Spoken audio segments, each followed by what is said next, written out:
Just 4 races remain in the race for the championship in GT America, but that battle recommences today at Barber Motorsports Park, just outside of Birmingham, Alabama. A sudden squall has moved through and it's left the track damp, but the rain has moved on, and that means it's about ready to go racing here for the first time. 2 races to come this weekend, with 2 more looming in the distance next month at the Indianapolis Motor Speedway. Hello and welcome to Barber. My name is Ryan Marine. Calvin Fish and Amanda Busick join me once more on the show as we get ready for the first 2 races. Rain certainly had a part to play, the weather in general, in the touring car race that immediately preceded this one, but that rain shower proved short. Track is damp, Calvin, as it is rather cool by comparison. That rain has quickly cooled the ambient temperatures down under 80 degrees, but it's left the track very, very wet, which makes for a challenge, I think it's safe to say, for these teams starting presumably on slick tires. Yeah, it certainly is. We'll have to try and get a report from Amanda on what everyone's elected to go with, if anyone's gone with the wet weather tires. I mean, it is pretty wet out there right now, so it's going to be pretty treacherous if you do start the race on slick tires. 40-minute race, of course. And you know, as you say, the track will dry pretty quickly with these humidity, the high ambience. What are you seeing, Amanda? Well, speaking of the grid and just how wet it is down there, Amanda Busick can let us know firsthand what the conditions are like and maybe a little intel on the tire choice. Yes, absolutely. I was just trying to check out these cars before they left pit lane. I did see that Roche West is on slick tires, and I think the 20 Audi may have been as well, if I saw that correctly, but everyone else has elected to change to those wet tires. I did hear one of the Roche Povolato team members tell Roche, focus on your race, everyone else is on wets, and heard team members also tell drivers it will be the regular line out there. There is no rain here, guys, so it could play to Ross's favor. We'll see how it goes. Wow, that's really interesting to hear that most of the field has elected to gamble and go on the wets. I think so, because I think there'll be a huge delta between the wet weather tires and the slicks here in the early laps at least. If you get a yellow, which you can certainly expect with someone maybe tripping off and out of the racetrack, creating a yellow potentially, that would give the slick runners. It's all about survival. For Roche West, just keep it together, stay on the racetrack. Certain cars are going to drive away from you. But nonetheless, it's going to be interesting to see how it plays out. Well, race should come his way if he can make it through the opening sequence, with rain unlikely in the next 40 minutes. Here's the starting grid. Memo Gidley takes the rover pole position for Ski Autosports, narrowly edging Justin Rothberg, just fractions of a tenth of a second separating the 2 of them in qualifying. Joel Cortez makes his return to the championship, this time with RS1. He'll have Roche West in the slick shod Corvette alongside in row 2. It's Tony Davis, series debutant for HP Tech Motorsport, Ferrari Challenge veteran team and driver, sharing row 3 with Jason Bell for Racers Edge Motorsports. And back in the 4th row, Kyle Washington and Farhan Siddiqui for GMG and Fast MD Racing, respectively, rounding out the grid, which is an SRO 3 affair, as it was at Road America. We've seen some GT4 cars and GT2 cars throughout the season, but it's settled on SRO 3, which makes for an interesting dynamic when we go green in just a few moments. But before we do, let's get another update now with Amanda.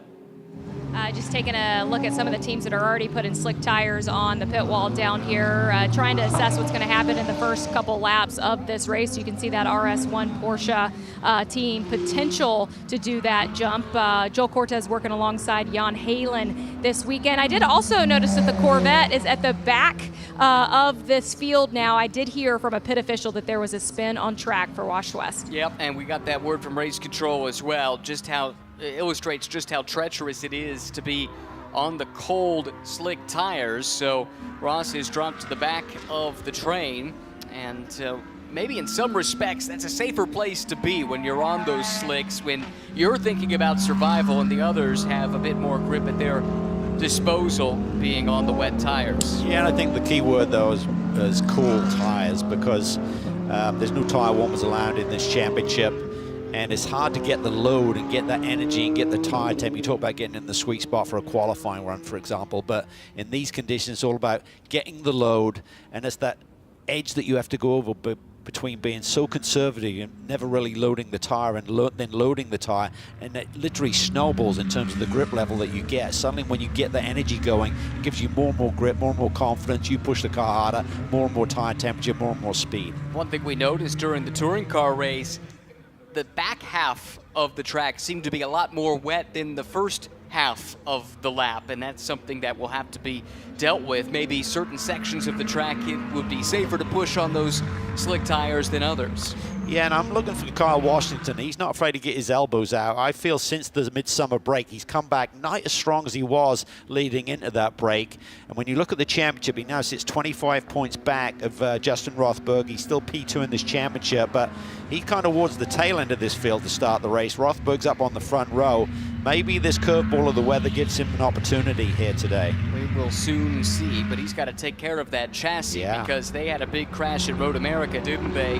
And he's running the same chassis across both GT World Challenge and GT America here this weekend. All right, the safety car is off. We're about ready to go. Field's starting to line up as best as it can, given the conditions. And there's the green flag. We're underway as Memo Gidley leads the field into turn number 1 for the first time at speed. Rothberg slots in behind. Washington does look aggressive here in the early stages. So too, just Jason Bell up the inside in the Aston from the Racer's Edge team. He'll grab third place from Joel Cortez and set off in pursuit of Justin Rothberg. That's awesome to see Jason up on the wheel, having that confidence. He had a big one at Road America. The team has been working flat out, as you see Cortez there, really sideways up over the crest of the hill there through turn 4. Yeah, big save for the driver who comes out of single-make Porsche racing, giving his competitors a pretty wide berth down into Charlotte's Web. Tony Davis is through, as is Washington. Schwest and Siddiqui limping around behind, but again, as this track dries out, their tire selection should get the advantage long-term. But now it's all about just trying to tiptoe around until the track starts to develop a dry line. Washington there trying to get down to the inside on Davis. Great to see HP take in our paddock. There's talk about them being here full-time for next season, kind of dipping their toe in the water. Excellent Ferrari challenge, seeing a lot of success over the years. Here comes Washington looking to the inside of Davis, former Ferrari Challenge champion back in 2022. Making the big step to GT3, which so many have done before him, like a Justin Rothberg, who also was a Ferrari Challenge champ and has proven to be a very quick study when it's come time to go GT3 racing. Yeah, you see the cars, they look pretty stable, but we got a great visual there of Kyle Washington's hands on the wheel, just moving all over the place, trying to control that Porsche. Gidley comes through to lead lap number 1. It's a 2.2 second lead over Rothberg. Then back to Jason Bell, another 2.2 seconds. Davis and Washington in that battle for 4th and 5th. Cortez has slipped down the order, 1/6. Schwest has lost 8 seconds on that opening lap on the slick tires, just waiting for this track to dry out. And good news for him, the sun appears to be trying at least to poke its way out from behind the clouds. Absolutely. I think by about halfway through this race, we're going to have a pretty solid dryish line developing, and that's where the drivers on the wet tires really have to take care of them. You got to find the puddles, find the wet racetrack, and just try and keep them cool as best you can. Here is Ross doing his best to feel his way around this racetrack. It is really treacherous when you're on slicks in these conditions, like having a new pair of dress shoes and suddenly walking on a marble floor. It is like ice out there for Ross Schwest right now. Same story for Farhan Siddiqui. Look at how much he has to work to try and keep that car under his control. Yeah, it's an awful feeling. You just feel like you're literally lost out there with the amount of grip you got to play with. Farhan does not have a ton of seat time in the GT3 car at this level. He was really impressive at Road America. Had a great race too there, as I recall. Agreed completely, right on the pace.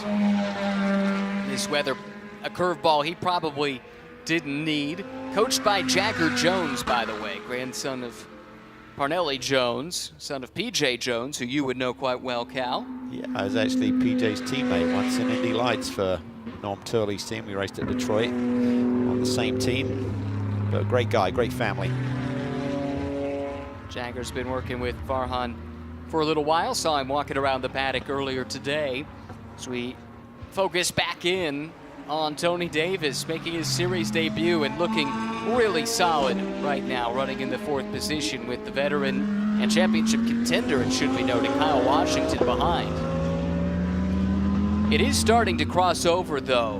Ross West lost 6 seconds in Sector 1 a couple of laps ago. He only lost 3 to the leader on this lap, so it does seem like it is starting to dry out. We have a report that Jason Bell will have to do a drive-through penalty, pre-race procedure violation, working on the car after the 5-minute warning on the grid, and that will scupper what's been a really strong start to the race for Jason. Oh, that's really a shame, because that group have been working flat out to get this car repaired and ready to go here for this weekend after that big one that he had at Road America. So that's, you know, there are rules in place, but that's really unfortunate for that group. Obviously, the tricky conditions may have caught them out there. Racers Edge team, as you said, hard at work, trying to get this car prepped and ready to go for this weekend. Got a lot of support from Aston Martin Racing along the way. But it's been a pretty smooth weekend for them, all things considered, which speaks to the ability of that prep shop to get a race car ready to go. Unfortunately, though, this drive-through penalty looks like it will be very, very costly. We watch Justin Rothberg here, holding down 2nd place, just did his best lap of the race, but some 0.6 of a second off of what Memo Gidley's been able to do. The veteran, as you'd expect in trying conditions, has risen to the fore. I think for Rothberg, he just got to think big picture of this championship. His fight right now for the remainder of the season is with Kyle Washington. They're really the only two who have a chance at this championship unless something dramatic happens. So for Gidley, let him have his way. Don't go fight him. Just sit here, and as long as Washington is behind you, that's all you're thinking about. Track definitely looks drier. Don't see much spray coming off these cars, and now if you started on the wets, how much are you thinking about trying to manage these tires? It's a long way to try and make them last, 34 minutes. Yeah, and it's almost like the same feel that the slick shod drivers had at the beginning of this race. The wet weather shod drivers at the end would be squirming around and sliding around because it'll just overheat that rubber, just because there's not the flat surface of a slick. Obviously the rubber blocks move around. It's a softer compound anyway, so you just really torture those tires when the racetrack dries out. I think the crossover has just about happened because Schwest was within a second or two of Memo Gidley in Sector 1, and it was about 6 or 7 seconds not long ago, so we're pretty darn close to seeing the slicks be the tire of choice at this stage. And as they told Ross West, just go out there, focus on your game. He had that little slip and got away with it on the formation lap, but he should be in a groove now, and good news for him, he's going to be getting more confidence as he does laps, because the racetrack is coming. He's got that thought of, okay, I had that big victory at Road America. Can I follow up here with the strategy of starting this race on slick tires? I think that was huge for Ross to get that GT3 win, first one for him and for the Schwest Povolato Racing team. Still tiptoeing. This is the part of the track that seems slow to dry. Yeah. It about reached out and bit him there. It did. You could see the wobble that he had there and caught it nicely because it was at relatively low speed. You're doing reduced speed here in these conditions anyway, so he had enough time to catch it. But you also got to factor in, he's like 54 seconds back of the lead. Is that enough time for someone to get on pit lane and do a full tire change and put slicks back on again? So that could be something to look for some of these leaders. They got to be thinking 32 minutes on these wet weather tires is not a good picture. Ross West, Farhan Siddiqui, the two that started on the slick tires, running at the back right now, but the track is starting to develop in such a way that it should come to them. Meanwhile, conditions are getting progressively worse for those that started on the wets, like these two, Davis and Washington. And immediately Davis going to the inside, looking for a little bit of moisture, trying to control the temperature on the wet weather tires. You'll see that on the straights. The drivers on the wets looking for puddles to try and keep the temperature down as it starts to build, running the wet tires on dry asphalt. Yeah, it's really drying out quickly here. But Schwest is now almost a minute back of the lead. But as you say, I think that crossover is going to be happening here in the next 5 minutes as Washington looks to move around the outside of Davis here through turn 5. Does the crossover, trying to get the power down. Track is still a little bit damp there. Davis comes back over on him. How much does Washington push right now? He knows he's got to chase after Rothberg, trying to eat into that 25-point deficit he's dealing with in the championship standings. This might be what Kyle needs, though, to get back in his groove. He loves being in the fight. That's what he finds himself in here. When his blood is up, he has proven to be as quick as anyone in this championship this year. The problem is, even if you got a little bit more pace, there's a drying line, but when you venture outside of that to make the move, you're suddenly on the damp still. Even though you got wet weather tires to deal with at the moment, they should still have good grip. This is the battle for 4th and 5th, which should become 3rd and 4th. Jason Bell has yet to serve that drive-through penalty, and I would think time is running out for him to make that call to the pit lane. See the drivers there going drivers left down this front straightaway, try and pick up the last bit of dampness on this race circuit, cool those Pirelli P0 wet tires down. Top speeds, even in these conditions. Look at that, 129 miles per hour. BMW, Audi, Porsche with the Ferrari not far at all behind at 128. Yeah, and they're still a ways off what you expect in perfectly dry conditions. Top speed here is achieved at about 145 miles an hour. Washington looks down at the inside, does the crossover, timed it nicely. Just got to keep the front end on that Porsche, now allow Davis to cut back underneath him. Beautiful. Really good stuff between the two of them. Not sure they would have raced together before, but Washington is through. Jason Bell is up ahead. You have to think that Tom Sargent is co-driver in GT World Challenge America's on the horn, talking to him through there. Jason, you got to be disciplined. Find the water if there's any left out there. Try and keep those tires cool. Amanda's keeping an eye on the Racer's Edge pits. Ross West is still 9 seconds off the pace of Gidley up front, so the crossover isn't there just yet, but it will come in rapidly. Just did a 140. Oh, that's a lot closer. Yeah. Yep, it is. I would say maybe as quickly as a couple of laps here. That 5-second delta will erase itself, and finally Bell comes through. He can't take this opportunity when you're serving a penalty. You can't service the race car and switch over to slicks. Yep, can't do a pit stop and a penalty simultaneously. So this will be a trip down the pit lane. That's a body blow for that group. Yeah, especially after all the effort to get the car prepped for this weekend. But Jason maybe could take some heart that he was turning some really quick laps, running in solid position there in difficult conditions at the front. Fastest lap of the race, though, belongs to this man. Kyle Washington just set it at a 132.412. That was 3 seconds quicker than the car he's chasing, Justin Rothberg. That's crucial. This is a big championship fight here. Yeah, big championship implications, Ryan, as you alluded to just then. It's game on. Talked about Rothberg being happy, seeing Washington way back in his rearview camera, but now he's gone ever closer. Hard to ignore that brightly colored E-Boost livery there on Kyle Washington's GMG Porsche. 25 points out of the lead is Kyle Washington coming into this weekend. 3 wins on the season, but it's been a little while. He's gone 2 straight race weekends without one. Now he's got his target in his sights. Here comes Kyle Washington. He has tracked down Justin Rothberg and has the pace in hand. It would appear. Watch the run, big run, big run. Rothberg's going to try and defend.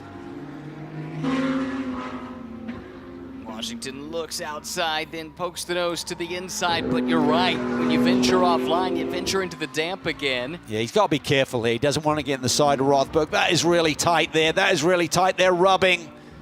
He's got to be careful he doesn't take him out and get a contact penalty. Whoa. Elbows are out big time. Argy-bargy up through turn 4. Both men know what's at stake in the championship hunt. That is a big move from Kyle Washington right on the ragged edge, but he's able to get around now a little bit wide down in turn 5. Makes it work beautifully, and Washington is through up into second, and he's been quicker than Gidley here as well. Schwest has just cut the same lap time as Gidley, the leader, but Washington is still 3 or 4 seconds quicker than Gidley, so he is on fire right now. Look, it's like he's on a different tire. Like he's on an intermediate. He just either looked after his wets incredibly well, but that Porsche may be a little bit kinder. I'm not sure what the case may be, but Washington is only 6.7 seconds back of the lead and is absolutely flying right now. His last lap was almost 3 seconds quicker than the leader, Gidley's. Yeah. The report was just the 2 cars started on slicks, Schwest and Sabiki.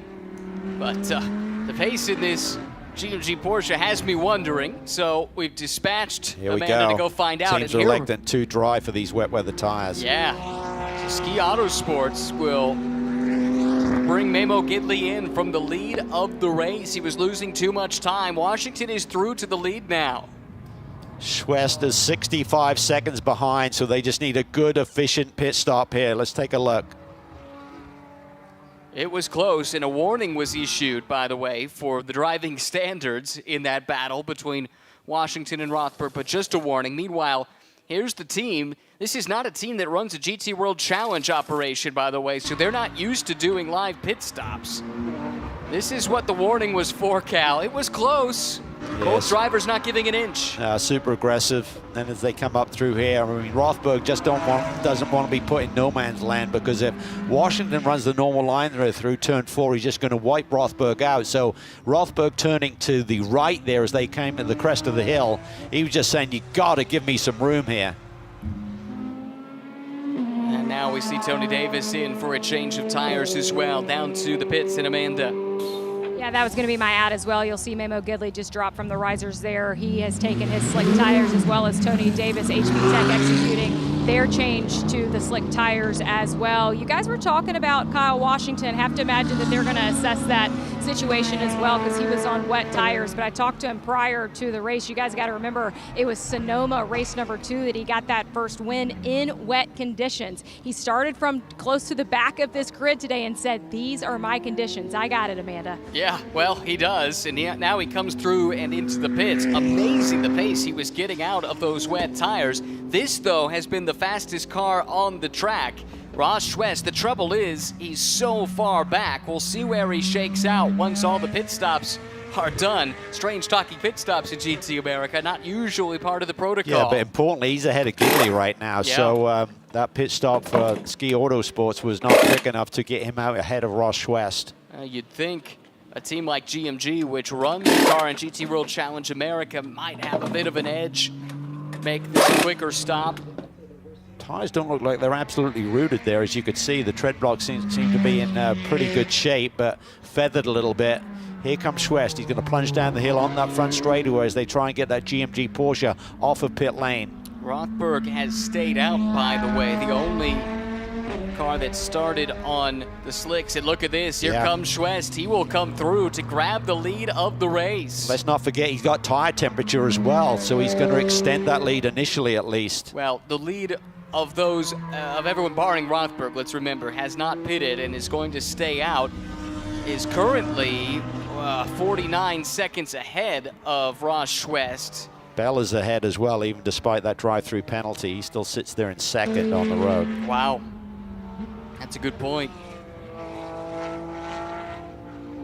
So here is Gidley, who has dropped considerably after the pit stop. Yeah, and then they're trying to get some tire temp, which is hard. I mean, the racetrack is kind of 80–90% dry, but there's still some places where you got to be a little bit cautious, which doesn't allow you to load the tire as much. So great call by Schwest Parvaledo in terms of gambling a little bit. Ross had to do his job, keep it together, had the spin on the formation lap, but once it went green, he kept his head, and he's in the great shape now to win this motor race and follow up on that brilliant victory at Road America. Wondering why Memo Gidley lost so much time. Their pit stop was significantly slower than some of the others. It was up over 90 seconds, whereas Kyle Washington's stop was closer to 70 seconds. So that's the advantage of being a team that does pit stops regularly in a series that doesn't normally see pit stops.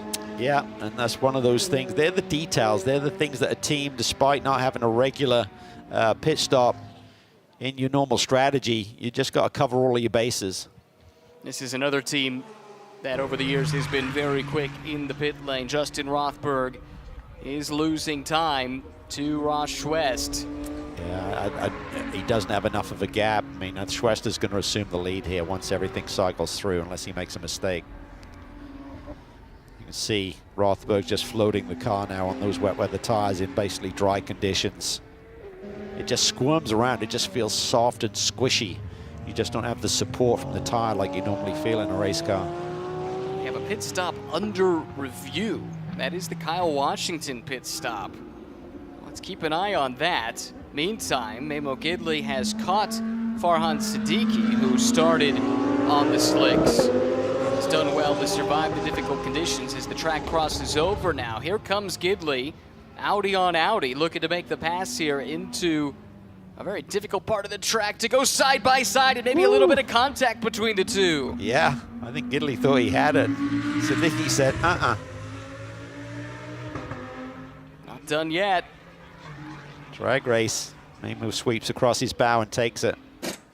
That is for 5th place. On the previous lap, Gidley had set the fastest lap of the race. He's the first driver sub a minute 30. He did it at a 1:28.6. Meanwhile, Turner is in the pit lane. They go to work. Here comes Ross West. No brainer. He's through already before they've finished their pit stop, let alone get out of pit lane.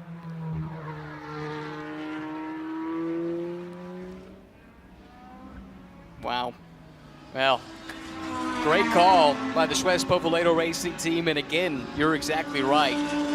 Ross had to do his job, and it was tough. I mean, we saw him with the spin on the formation lap, but he put that behind him, survived, and when everyone else had to bail on the wet weather tires, he was there to pick up the pieces. Yeah, and I think with decisions that are made like this, I mean, I would say, the only driver I'd say in this group that could have possibly gone on slicks and been legitimate would have been Gidley with his experience. Right.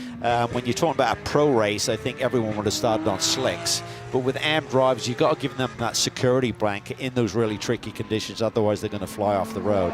Schwest leads, but Kyle Washington is charging. There was a pit stop infringement, though, issued to the 32, which will result in a 5-second post-race time penalty. With the pace that Washington has, he has the fastest lap. He ran a 1:27.4. That was 3 seconds quicker than Schwest. He should be there within a lap or so at this rate, and then just needs to pull the gap of up over 5 seconds and hope there's not a yellow to end the race behind the safety car, and he could still take a big victory from the back of the pack today. Absolutely, and it's huge in the championship fight, coming in 25 points back. Really curious to know what that pit stop infringement was to not suffer a drive-through, just a 5-second post-race time penalty. So there is hope. He's got to get the job done first as catch West, get by him hopefully, and then have enough pace in this Porsche to extend. But we talked about the opportunities here today. There's James Safronis, the team boss at GMG, watching the charge here from his close friend and client, Kyle Washington. Kyle driving extremely well here today, maybe breaking out of some of that post-summer break funk that you described earlier. Yeah, this is more like it, right? Yeah. This is what we saw prior to the break. Well, it sounds like as soon as he saw the track conditions, he was in the right frame of mind, according to that report from Amanda. As Jason Bell and Ross Schwest come together, bodywork comes flying off the two cars, and Ross knows he cannot wait because Kyle Washington is going to be breathing down his neck before too much longer. Yeah, a little bit of miscommunication there between a couple of drivers who fought out for GT4 championships in the past in GT America. But yeah, you're right. Schwest has to go. They'll be getting the message that Kyle Washington is coming. I'm sure the team, Aaron Povoledo, has said, okay, if he does get by you, hang tough because you just got to be within 5 seconds to still win this motor race today. Washington right now stymied a bit by Jason Bell. That's why Schwest forced the issue. Here comes Washington the inside of Bell, who's not going to make it easy, at least on first blush. Maybe thinks better of it. Nope, not at all. What a gift that is for Ross. Yeah, I mean, Bell's digging deep, but when you're already a lap down to the leader, Schwest, I mean, Washington's not going to love life about this. I'm not sure how friendly these two guys are in general, but certainly Jason Bell is not giving him any favors right now. Didn't really give Ross any favors either. Ross kind of took the favor, didn't he? I get fighting when you're on equal equipment, same tires, when you're going to go a lap down, stay on that lead lap. If there's a yellow, you could be back in the game. But when you got the leader of the race already putting your lap down, that's where it changes a little bit, that dynamic, I feel. And a warning was issued, actually, to Ross Schwest, interestingly enough, for driving standards with that forceful move around Jason Bell. Maybe that fired Jason up. That's why he's getting a little bit stubborn here with his defense on Kyle Washington. Memo Gidley is 15 seconds behind this battle. He's got pace. He does. He just ran a 25.5. With 15 minutes to go, still plenty of time for something dramatic to unfold in this one. What are you hearing, Amanda?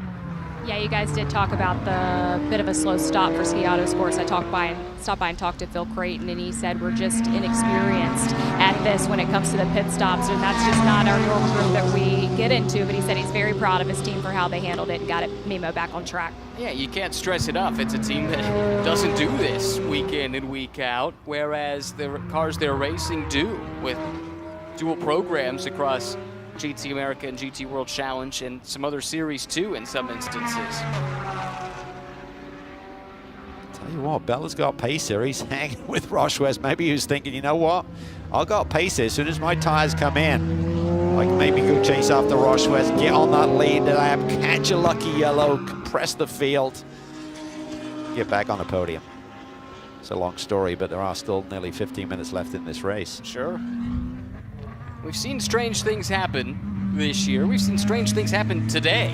The TC America race looked like it was done and dusted, and then the rain that meant that this race had to start in difficult conditions.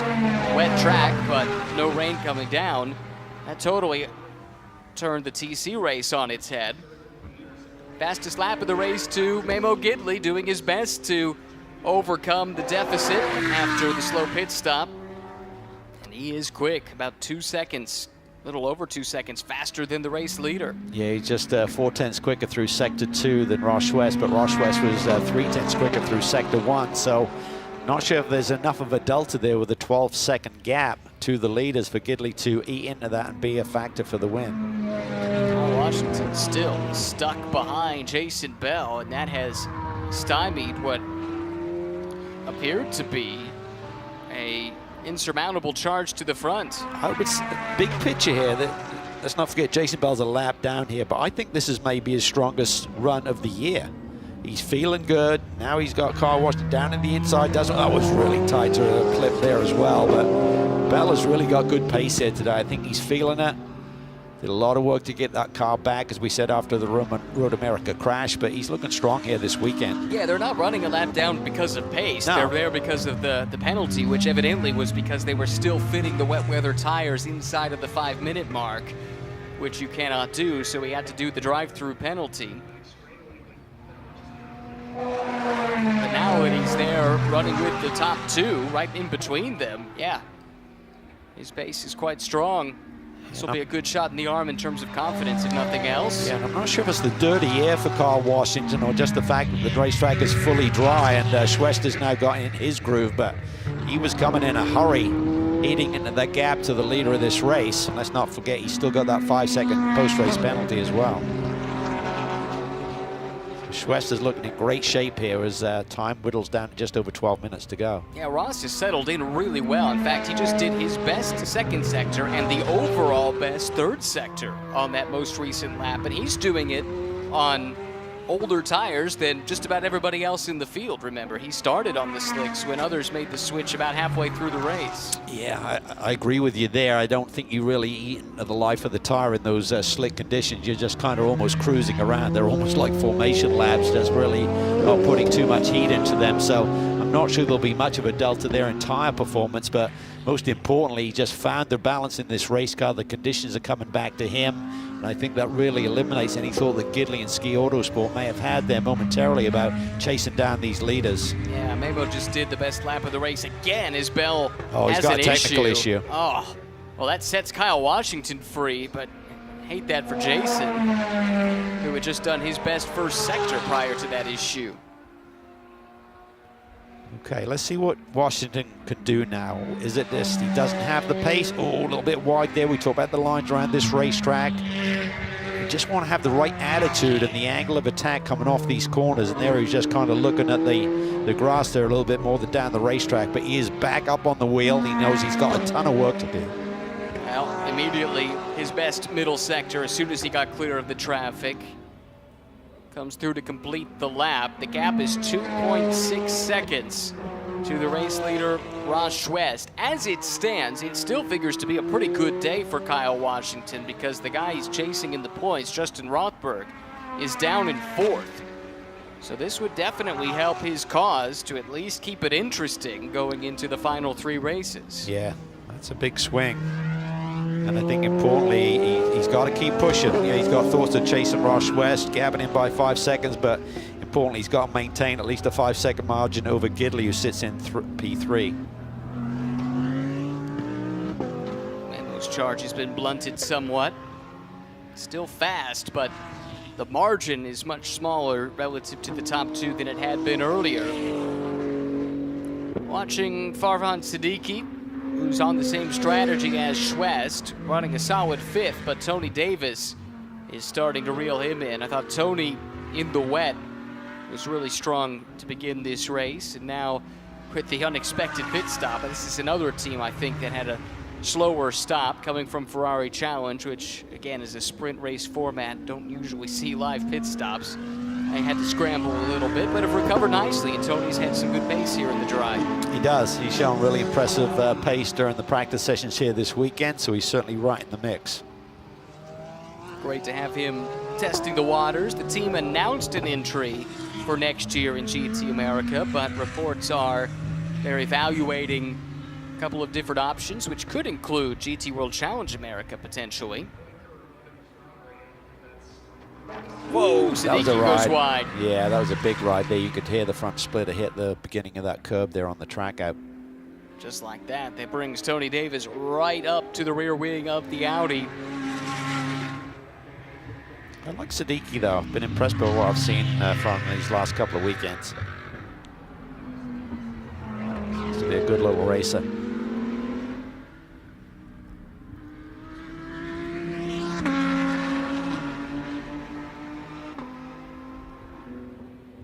Davis is right there now, as Siddiqui just in front of him.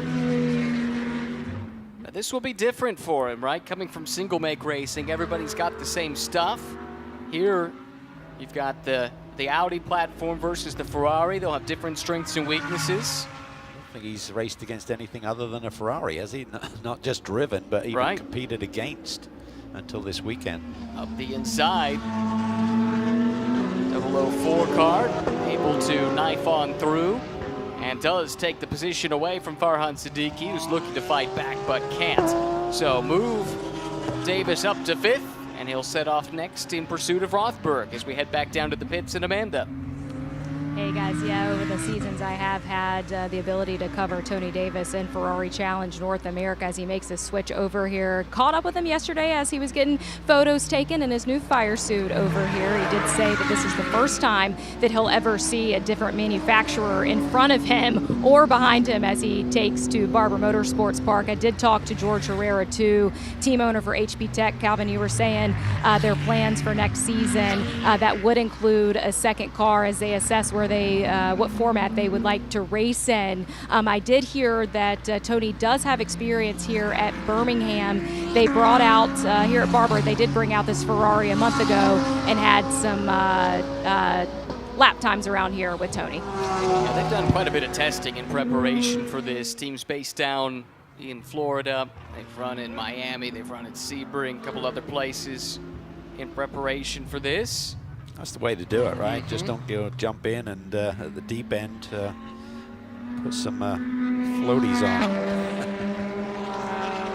7 minutes to go. Ross West leads by 1.9 seconds. Don't forget, Kyle Washington still has that time penalty coming his way post-race. So even if he got around Ross, he would have to disappear to the tune of 5 seconds. Memo Gidley will be knowing that as well. and that will make his task a little bit easier. He has an 11-second gap to the leader, so it's about a 9-second gap to Washington. He only needs to find about 5 seconds here, but time is running out. Yeah, time is running out, and Washington right now is the best lap of the race, so Gidley's work is cut out for him. I think Washington is going to have enough in hand over Gidley to finish second. And Schwest is in great shape, of course, with the track position already. With that 5-second buffer, should Washington catch him. How about this for Ross? I mean, had never won a GT3 race, won race 2 at Road America, might make it 2 on the bounce if he can keep it going. Only 6 more minutes, and he'll have earned this one. And can't speak highly enough of the effort just to keep it on the pavement when he was on the slick tires in very, very difficult conditions. Yeah, I wonder if he was cursing Aaron Povolato's name during those initial laps, saying, "What did you do to me here?" Because you just feel so desperate, and there's just no grip, and it's just focus forward, keep it on the island. The race will come to us if it dries out, and it certainly has. Proved to be a strategic masterclass from the team, and then Ross had the execution. Just needs to keep it under control for 5.5 more minutes as Memo Gidley continues to pursue the top 2. Just did a new fastest lap of the race, did Memo Gidley at a 1:24 flat, but made very little in the way of inroads relative to Kyle Washington. And just as I say it, Justin Rothberg makes a liar of me. Wow. He now has the fastest lap of the race. First driver in the 1:23s. Where did that come from? Just suddenly fires up. That is big, though, because that would be pole tomorrow if nobody else can go faster. Yeah, that could really set him up nicely. Started today's race from the front row grid. There you see the sector split in terms of who's got the pace. 29 Rothberg there has it through sector 1 and sector 2, and then the Audi of Gidley has it through sector 3. Just see when he really fires it down there, you hear that little that's the little skid plate on the front end just bottoming out. You want these race cars as low as you can possibly make them. There are some minimum ride height requirements that when the car's sitting still in tech they have to meet. Certainly there's that compression coming down the hill and how soft you're running your suspension setup as well. Dampers and bump rubbers and things like that come into play there. It is going to be so close as it stands to set the grid for tomorrow. The top 4 are all within about 1/10 of a second. Yeah. Schwest now has the second, make it 3rd fastest lap of the race. Here comes Rothberg. He went a little bit quicker, didn't he? Or did he? He was faster in the middle. That was his best lap, the Yep. last lap there. Okay. Yeah. 23.844. Gidley at a 23.910. Schwest at a 24.005. And Washington at 24.055. Yeah, and Schwest has purple first sector, meaning fastest of the day, so he's on a good one here. Just had it taken away by takes him Rothberg. away again. But there's a good little battle there between Schwest, Washington, and Gidley for that grid position for tomorrow. They're separated by, as you said, about 1/10 of a second. Well, today it looks like Kyle Washington is set to take some points off of Justin Rothberg. It'd be 6-point swing. Should reduce the deficit down to 19 going into race 2 tomorrow if they finish as they run. So if Rothberg were able to at least start ahead of Kyle tomorrow, that would help him position himself to recover some of the points perhaps lost today. Tony Davis just did the new best sector time in Sector 1. That is awesome from the newcomer. As we watch Joel Cortez, had a good qualifying effort, didn't he? Started up in the front half of the field. Great to see him back. He competed at Coda. That's the only other event he's done here this season. Switched teams. He was with the S's Racing team there, which he's raced for in single-make Porsche racing. Now joining up with RS1. Team we'll see later on today in GT World Challenge America with Jan Halen and Alex Sedgwick. Fast sector times keep popping up left and right. It is by no means done. No. Rothberg, though, just hit a 23.5. Davis also a 23.5. They would share the front row. the race. Oh, I misread that, didn't I? Davis was a 24.2. It could come down to the last lap of this race for who grabs pole for tomorrow. Yeah. Inside of 2 minutes to go. Schwest lead down to 1.2 seconds. Washington inching closer. Gidley. New fastest middle sector. Yeah. He's got to find a big chunk, though. He's got to find 4/10 to usurp Rothberg's fast lap of the day at 23.5. Comes across the line at 23.7, so Gidley would be on the front row as we sit right now. And this is great. I mean, this is really important for these drivers to get that little inspiration to finish off this race. Keep pushing. Yeah, you might be in great shape for today's race, but let's think about tomorrow already. Ross Schwest will see the white flag the next time by the start-finish line. Watch here as Cortez has run down Siddiqui. They're fighting for 6th and 7th, Audi versus Porsche. Siddiqui has the spot. Cortez trying to take it away. Oh, and a problem for Kyle Washington. Oh, this is going to hurt. This is going to get Gidley within that margin, even if he drives by him right there. It might bring Rothberg. I think Rothberg's too far back. He's like 20 seconds back, but it's going to cost Kyle, what, 3 points there? Yep. 2nd to 3rd. That puts Gidley up to 2nd place. Ross Schwest now just moments away from a 2nd win of the season. Gidley, though, in firm possession of 2nd place. Ross Schwest just took the white flag. There were about 2 seconds left on the clock when he did so. So it'll be 1 extra lap here at Barber Motorsports Park. Schwest comes through. There's Gidley, 10 seconds behind. Kyle Washington has recovered, runs in 3rd, 15 seconds behind the race leader, and Justin Rothberg is another 16 seconds further back. So barring another miscue, even though he does have the fastest lap of the race, doesn't look like he'll have a chance to run down Washington today. Last lap for Rothberg was a 24.4, so about 9/10 off his fast lap of the day. So he's kind of in cruise mode, just bring it home. He may feel that he's peaked those tires a little bit. Let's take a look at how Washington got into trouble here just a few moments ago.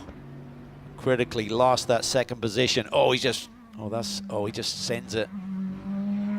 Just too much yaw, yeah. Just really sends it in with a lot of speed. Then you're breaking downhill, and the rear just got light on him as he had steering input in the car. So Schwest had sent it in there. I thought we were looking at Washington initially. There was dust flying from Schwest as he sent it through that little sequence. Kind of a corkscrew-esque type series of corners there down towards the museum. Former GT4 champion in GT America, Ross Schwest will take his 2nd straight win in GT America, powered by AWS. Schwest braves the weather on slick tires and comes out on top. 2 straight wins for Schwest and Schwest Povolato Racing. Gidley comes home 2nd. Kyle Washington across the line to complete the podium in 3rd. He inches closer to Justin Rothberg in the points, but it could have been so much more. Tell you, we've got potentially a great race here tomorrow. I mean, there's so many cars. Jason Belkos comes across the line, running lap times in the low 24s. So that's really a great day for them in terms of performance, I feel. Really a big step up. Rothberg has seen the checkered flag. Tony Davis will be next to the line. This battle rages on here between Farhan Siddiqui and Joel Cortez. Oh, Siddiqui with a big twitch. That lets Cortez close in. Here comes Joel now, under braking, looking to the inside, putting the pressure on, trying to force just one more error. It's a great little battle. Siddiqui just trying to hang on by his fingernails right now. Cortez going to try and square it up, get a launch off this final corner, but I think Siddiqui has it. Drag race to the line on the final lap in the fight for 6th and 7th, and Siddiqui has just enough to hang on by less than 0.2 of a second. That was a fun one, Ryan. What a race. Had a little bit of everything. The rain that came down hard just before the start of this race had a huge impact. Just 2 drivers elected to try and brave it out on slick tires. Siddiqui was one, Ross Schwest is the other, and despite a spin on the formation lap, Ross Schwest comes home on top. 2nd straight win in GT America for Ross Schwest. Just Just his second ever GT3 win. Fantastic. 9.8 seconds, the gap over Memo Gidley. What might have been if not for a slower than hoped for pit stop. Kyle Washington with the spin late drops him to third. Rothberg in fourth, still the championship leader.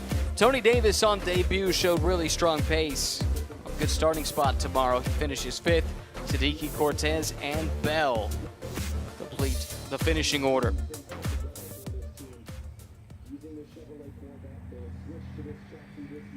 Well, we said weather could play its part, and it did. Don't see live pit stops very much. I mean, all the years we've done GT America, can you think of another time that we've had teams make the switch between dries and wets mid-race? Maybe it's happened a time or two. Yeah, I remember at Coda we had a similar scenario, Okay. but I'm not sure if drivers came back down pit lane. There was a late switch there. I think Ski Autosport with Johnny Yeah. O lost that victory due to a does similar sound right. scenario, changing tires too late. Well, it hasn't happened very often, let's put it that way.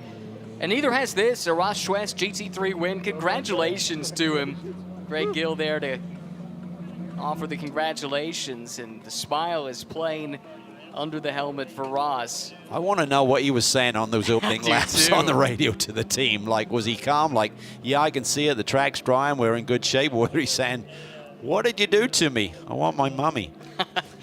It didn't look pleasant, did it? I mean, he was at one point nearly a minute behind. Well, he had that spin on the formation lap. Then we saw him just coming through the final couple of corners, have that little moment as well. And I'm sure there were others. We weren't focused on him, so I'm sure it was a wild ride. Let's hear from him now. Ross Schwest is with Amanda.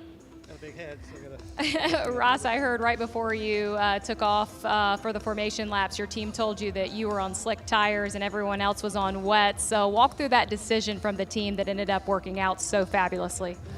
Yeah, I think it was a tough decision for all the drivers and all the teams. And actually, when I walked up to the car, the agreement was to go on wets, and I got to the car and I said, I thought we're going on wets, and that time they said, no, we're going on slicks. So I think everyone was on the fence, and thankfully it's a gamble that paid off. You know, it was a toss-up, and yeah, thankfully it paid off. You told me prior to the race that you feel so acclimated to this Corvette now, especially after that win at Road America. I know your two daughters are here with you this weekend as well. Why was patience your friend today as you got those tires to come your way? Yeah, I guess as you saw in the pace lap, it was a little rough. I think I just a little bit too much throttle and didn't have the mold release on the tires. So yeah, that was a big turnaround from spinning out on the pace lap. But, you know, our gamble paid off. The weather, the sun finally came out, and the track dried up. So Enjoy this one with your girls. thank you. Thank you. Happy will. He'll enjoy it as long as he can, but we'll see him on track a little later today as well in the GT World Challenge America 90-minute race still to come. Here's a look at the points leaving race one of the weekend. Just 3 races remain in the season, and the gap now from Rothberg to Washington has come down a little bit. Schwest with the 2 straight wins is closer to the front than he's been in some time, but still a distant third. But crucially ahead of Memo Gidley, who's been making a run for a top 3 result in points as well. Yes, a tight little battle there, not only for the championship of P3 as well, with Schwest's 2 victories really has put him in great shape. So Kyle cut into that gap by 3 points. Could have been a little bit more. Certainly could have been, but instead, this is the way it looks going into the final 3 races.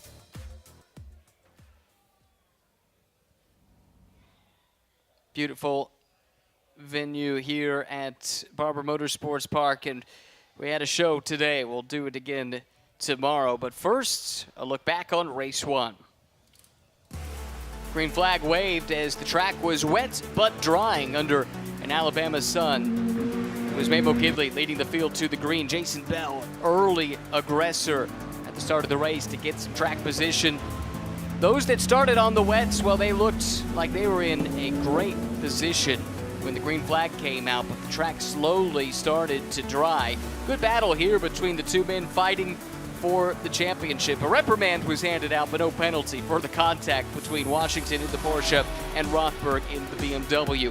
Memo Gidley and the Ski Autosports team said enough's enough on the wets, came in for a switch to the slicks. It took them a little longer than they would have hoped, however, and that cost them significant time on the track. Ross Schwest forcing his way through the lap car of Jason Bell that let him build a buffer over Kyle Washington that grew when Washington went for a spin late in the going. and allowed Gidley through to second. But for the second straight race in GT America, it's Ross West who saw the checkered flag first. Gidley comes home second, and Washington inches closer in the title chase, completing the podium in P3.